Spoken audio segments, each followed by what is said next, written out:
Ganda ng man-made tunnel forest sa Balawan, La Union, ating pasyalan. Tunghayan sa report.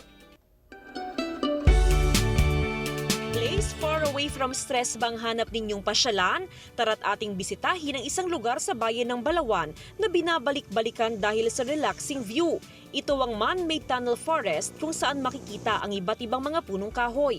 Picture perfect ang bawat anggulo sa lugar.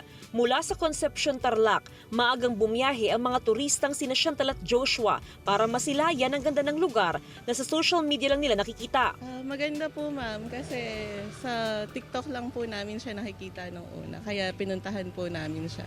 Tsaka imbes na magbuhol kami ma'am, meron naman dito habang di pa kami nakakapunta doon. Dito muna kami nag-visit. Nakaka-relax. First time lang namin dito pumunta sa La Union. Maganda yung lugar. Bukod sa ganda ng man-made tunnel forest, mamangha din sa pinagmamalaking beach sa Balawan, ang Imuki Island na ilang minuto lang ang layo sa lugar. Economy-wise po, makakatulong siya sa economic aspect ng local governance.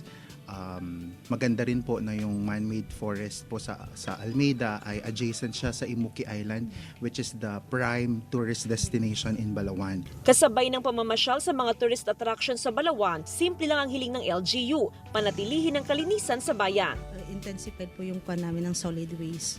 So, ang panawagan po namin sa mga bisita po, lalo na sa ating mga tourist attraction po, na sana po yung natin na clean as you go. Mula sa bayan ng Balawan, kasama si Jing Dacanay, Jasmine Gabriel Galban, One North Central Luzon.